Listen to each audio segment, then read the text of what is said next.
Hai, berjumpa kembali bersama saya, Putri Sembiri dari SD Negeri 05059 Kutapari, CGP Angkatan 9. Pengambilan keputusan berbasis nilai-nilai kebajikan sebagai pemimpin koneksi antar materi modul 3.1.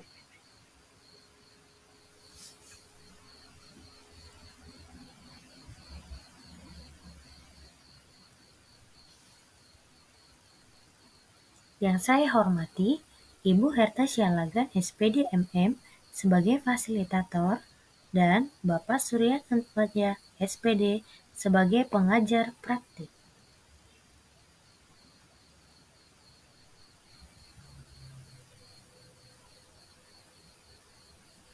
Kegiatan pemantik. Bacalah kutipan ini dan tafsirkan apa maksudnya. Mengajarkan anak menghitung itu baik, namun mengajarkan mereka apa yang berharga atau utama adalah yang terbaik. Tahu, teaching kids to count it's fine, but teaching them one count is best. Boyd Talbot.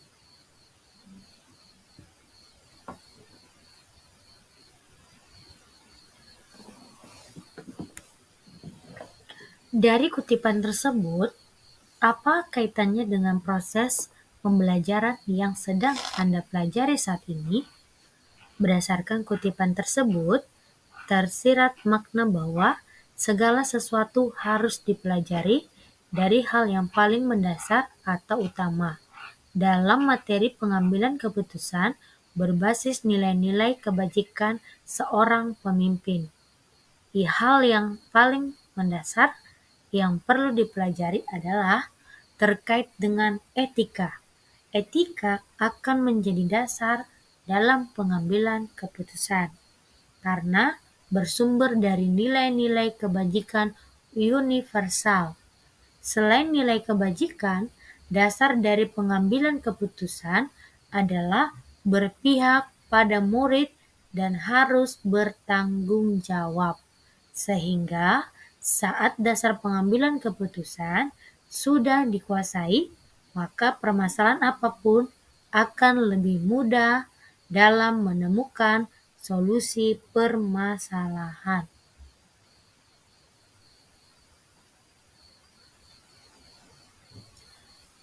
Bagaimana nilai-nilai atau prinsip-prinsip yang kita anut dalam suatu pengambilan keputusan dapat memberikan dampak pada lingkungan kita? Prinsip yang dianut dalam pengambilan keputusan diantaranya berpikir berbasis hasil akhir, peraturan, dan rasa peduli. Ketiganya disesuaikan dengan kondisi dan situasi yang terjadi. Apapun prinsip yang dianut, tetap harus bersumber dari nilai-nilai kebajikan universal, sesuai dengan dasar pengambilan keputusan dengan mengacu pada prinsip dan nilai yang sesuai. Maka, kita akan mengambil keputusan yang lebih adil, bijaksana, dan berpihak kepada murid, sehingga akan memberikan dampak positif bagi lingkungan tempat kita berada.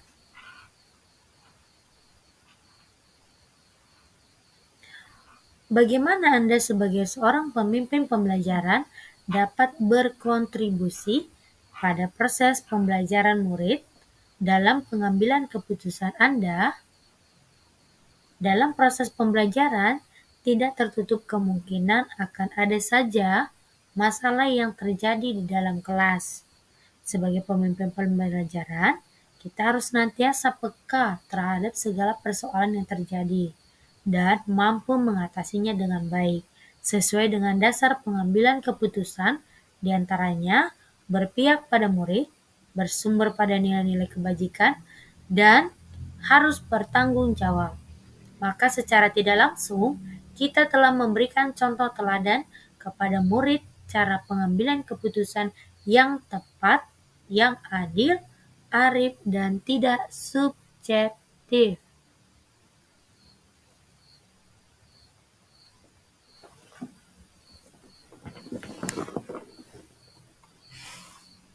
Menurut Anda, apakah maksud dari kutipan ini jika dihubungkan dengan proses pembelajaran yang telah Anda alami di modul ini? Jelaskan pendapat Anda. Education is the art of making men ethical. Pendidikan adalah sebuah seni untuk membuat manusia menjadi berperilaku etis. Atau dari Gerd Wilhelm. Orang yang berpendidikan akan memiliki etika dibanding orang yang tidak berpendidikan. Dengan beretika, maka segala perilaku akan sesuai dengan norma, nilai, dan hukum yang berlaku. Sehingga dengan berperilaku etis sesuai dengan etika dalam pendidikan, maka akan mempermudah dalam proses pembelajaran maupun pengambilan keputusan.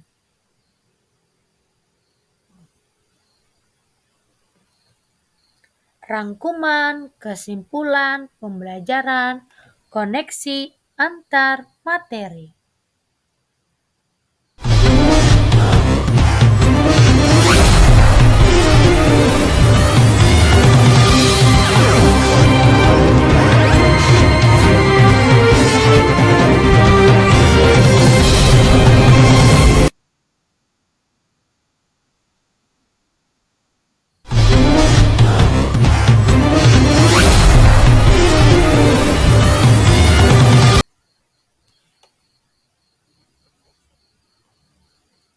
Bagaimana filosofi Ki Hajar Dewantara dengan Pratap Triloka memiliki kaitan dengan penerapan pengambilan keputusan sebagai seorang pemimpin? Proses pengambilan keputusan yang dilakukan seorang pemimpin harus dapat memberikan contoh atau teladan yang baik bagi yang dipimpinnya. Tau ing ngarsa tulada. Hasil keputusan harus mampu membangkitkan semangat untuk melakukan inovasi dalam melakukan pengambilan keputusan yang berpihak pada murid atau ing media mangun karsa. Dan seorang pemimpin harus memberikan motivasi atau bimbingan saat melakukan proses pengambilan keputusan atau tutwuri handayani agar diperoleh hasil sesuai dengan yang diharapkan.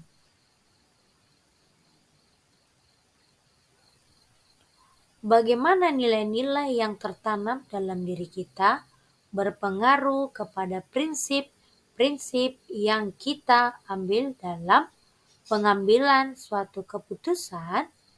Nilai-nilai yang tertanam dalam diri sebagai guru penggerak diantaranya berpihak kepada murid, mandiri, kolaboratif, reflektif, dan inovatif harus menjadi dasar dalam pengambilan keputusan. Nilai-nilai tersebut akan berpengaruh kepada prinsip pengambilan keputusan yang akan kita ambil disesuaikan dengan situasi yang terjadi dan pengaruhnya terhadap lingkungan.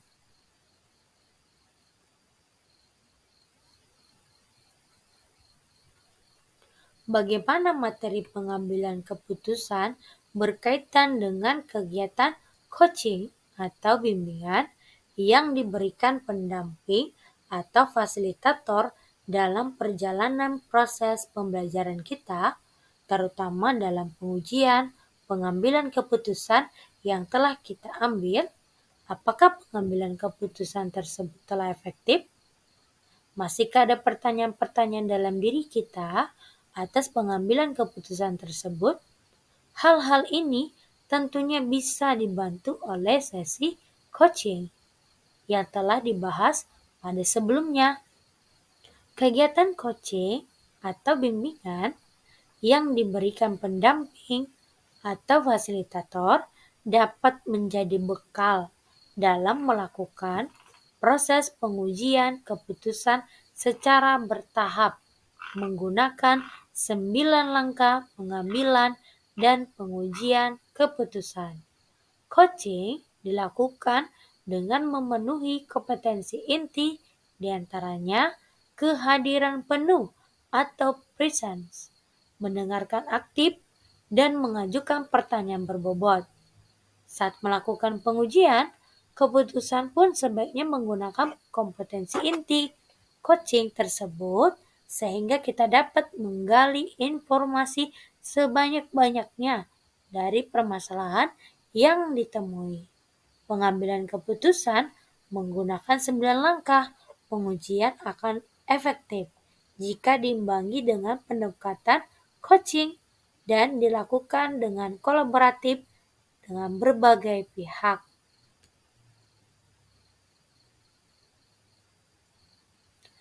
Bagaimana kemampuan guru dalam mengelola dan menyadari bahwa aspek sosial emosionalnya akan berpengaruh terhadap pengambilan keputusan, khususnya masalah dilema etika.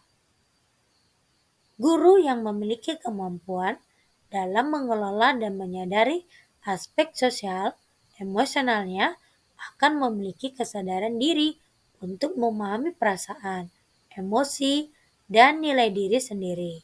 Memiliki manajemen diri sehingga mampu mengelola emosi dan perilaku. Memiliki kesadaran sosial sehingga mampu memahami sudut pandang dan dapat berempati dengan orang lain. Memiliki keterampilan berelasi sehingga dapat berkomunikasi dengan lebih efektif dan dapat mengambil keputusan yang bertanggung jawab.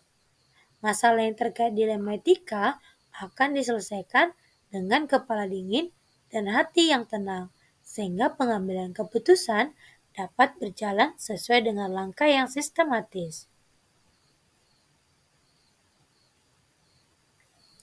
Bagaimana pembahasan studi kasus yang fokus pada masalah moral atau etika kembali kepada nilai-nilai yang dianut seorang pendidik? Studi kasus yang berkaitan dengan moral atau etika harus didasari dengan nilai-nilai yang dianut seorang pendidik, berupa nilai-nilai kebajikan yang bersifat universal, diantaranya keadilan, keselamatan, tanggung jawab, kejujuran, rasa syukur, lurus hati. Dilema etika harus dianalisis menggunakan paradigma, prinsip, dan 9 langkah pengujian dan pengambilan keputusan dengan didasari nilai-nilai kebajikan tersebut. Bagaimana pengambilan keputusan yang tepat tentunya berdampak pada terciptanya lingkungan yang positif, kondusif, aman, dan nyaman. Pengambilan keputusan yang tepat harus dilakukan dengan cara yang tepat pula, disesuaikan dengan situasi yang terjadi dengan berlandasan nilai-nilai kebajikan universal. Saat keputusan yang diambil sudah tepat, maka akan tercipta lingkungan yang positif, kondusif, aman, dan nyaman. Tidak ada pihak yang merasa dirugikan. Semua akan merasa mendapatkan solusi atas permasalahan yang dihadapi. Apakah tantangan-tantangan di lingkungan Anda untuk dapat menjalankan pengambilan keputusan terhadap kasus-kasus dilema etika ini? Adakah kaitannya dengan perubahan paradigma di lingkungan Anda? Tantangan yang ada di lingkungan saya antara lain masih terbiasa dengan kebiasaan atau budaya yang selalu dilakukan secara turun-temurun.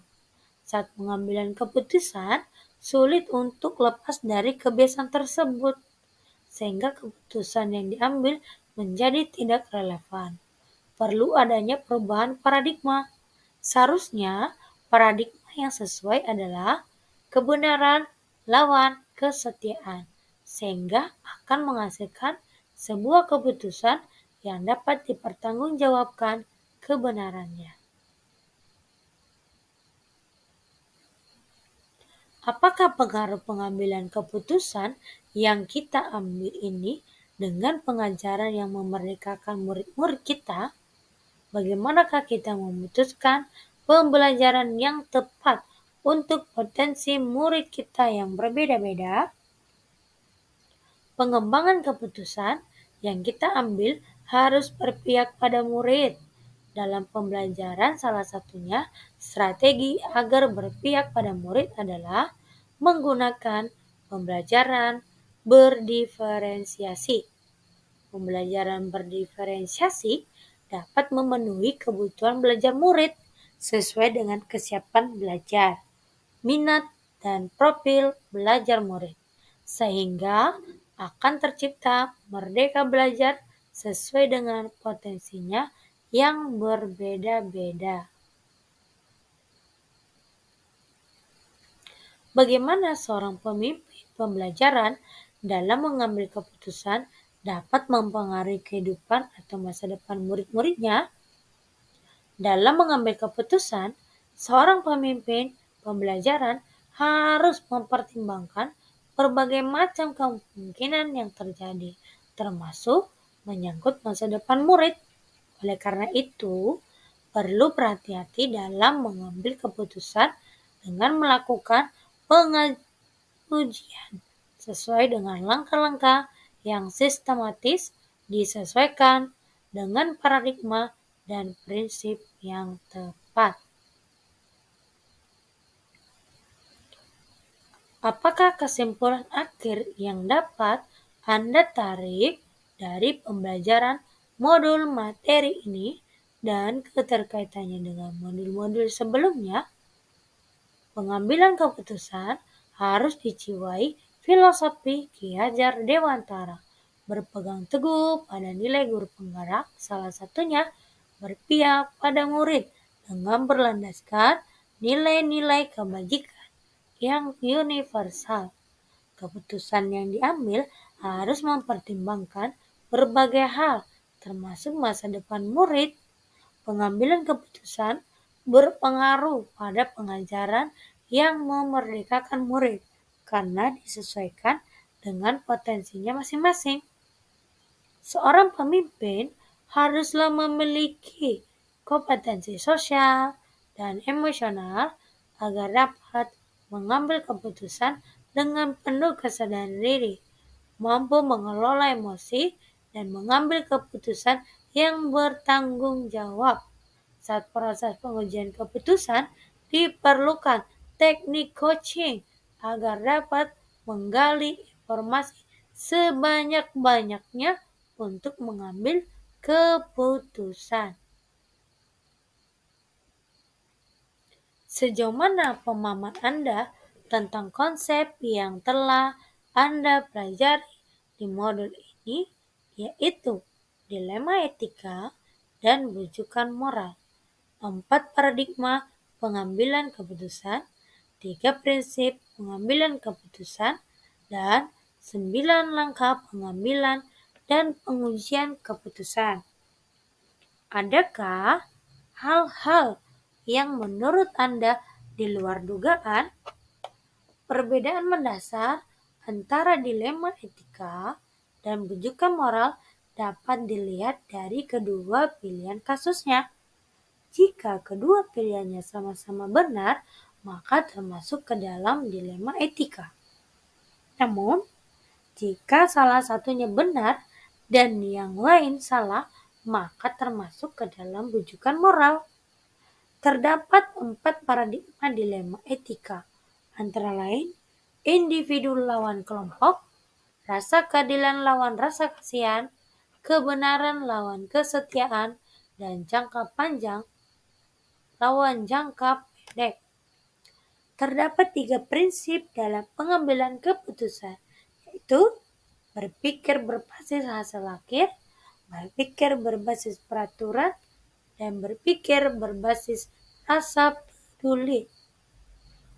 9 langkah pengambilan keputusan diantaranya mengenali nilai yang bertentangan, menentukan siapa yang terlibat, kumpulkan fakta yang relevan, pengujian benar atau salah, pengujian paradigma benar lawan benar, melakukan prinsip resolusi, investigasi, opsi trilema, buat keputusan, lihat lagi keputusan, dan refleksikan. Hal yang di luar dugaan adalah melakukan pengambilan keputusan memiliki keterkaitan dengan modul yang lain yang dipelajari sebelumnya. Sebelum mempelajari modul ini, pernahkah Anda menerapkan pengambilan keputusan sebagai pemimpin pembelajaran dalam situasi moral dilema? Bila mana pernah, apakah bedanya dengan apa yang Anda pelajari di modul ini? Pernah, namun sebelumnya saya tidak mengetahui adanya tahapan dalam pengujian dan pengambilan keputusan, sehingga keputusan langsung diambil tanpa mempertimbangkan hal-hal lain yang mungkin terjadi. Saat mempelajari modul ini, ternyata sebelum mengambil keputusan, perlu adanya penentuan paradigma, prinsip, dan menjalankan 9 langkah pengujian dan pengambilan keputusan terlebih dahulu dengan dasar nilai-nilai kebajikan, berpihak pada murid, dan bertanggung jawab. Bagaimana dampak mempelajari konsep ini buat Anda? Perubahan apa yang terjadi pada cara Anda dalam mengambil keputusan sebelum dan sesudah mengikuti pembelajaran modul ini? Saya, terutama berkaitan dengan cara pengambilan keputusan yang sebelumnya tidak menggunakan langkah-langkah apapun. Sekarang, setelah mempelajari modul ini, perlu adanya pemilihan paradigma yang tepat, prinsip yang sesuai, dan melakukan 9 langkah pengujian dan pengambilan keputusan dengan sistematis.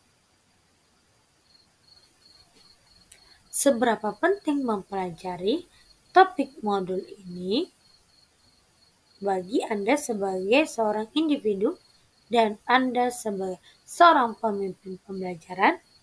Sangat penting mempelajari modul ini, baik sebagai individu maupun sebagai pemimpin, karena dapat mengambil keputusan yang dapat dipertanggungjawabkan dengan berlandaskan nilai-nilai kebajikan agar dapat berpihak kepada murid.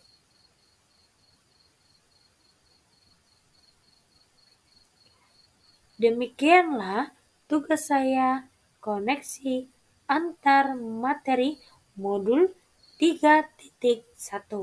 Terima kasih. Salam guru penggerak, tergerak, bergerak, dan menggerakkan.